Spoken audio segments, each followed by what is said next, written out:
اعلیٰ میں یار صحابہ کا میں ادیب کروں گا محشر تک، یوں ہی پرچار صحابہ کا سب کا ہے اعلان یہی، میں ہوں خوددار صحابہ کا، دھرتی کے سب سینے پر ہر ہر آثار صحابہ کا، چاہت بدر اور خیبر میں کچھ دیکھ لو ایثار صحابہ کا، لگتا ہے پیارا مومن کو نعرہ حق جار صحابہ کا۔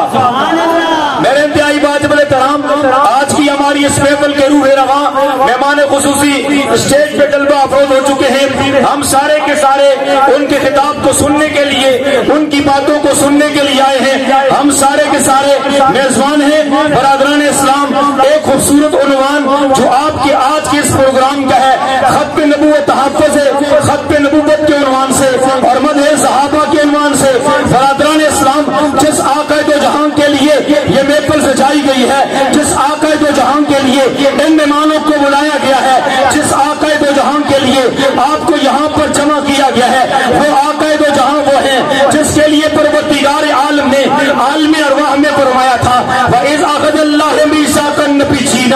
لَمَا آتَيْتُكُم مِّن كِتَابٍ وَحِكْمَةٍ۔ جی ہاں، یہ وہی نبی ہیں جن کے لیے اللہ نے فرمایا تھا، مَا كَانَ مُحَمَّدٌ أَبَا أَحَدٍ مِّن رِّجَالِكُمْ وَلَٰكِن رَّسُولَ اللَّهِ وَخَاتَمَ النَّبِيِّينَ۔ برادران اسلام، اب چونکہ مہمان خصوصی تشریف لا چکے ہیں، میں ضرور اتنا ہی کہنا چاہ رہا ہوں کہ آج یہ ختم نبوت کے پروانے جو آج ایک جگہ پہ جمع ہو چکے ہیں، وہ دنیا عالم کو یہ پیغام دینا چاہتے ہیں، وہ پیغمبر دو جہاں کے دشمن کو، اصحاب پیغمبر کے دشمن کو یہ پیغام دینا چاہتے ہیں، جب تک پیغمبر دو جہاں کے یہ غلام، پیغمبر دو جہاں کے یہ عشاق زندہ ہیں، جب تک یہ تابندہ ہیں، جب تک ان کی زبانیں بولے گی، جب تک ان کی خون میں یہ رگے خون دوڑتا رہے گا، جب تک ان کی سوچ رہے گی، جب تک ان کی آنکھ میں رنائی رہے گی، تب تک پیغمبر کے دروازے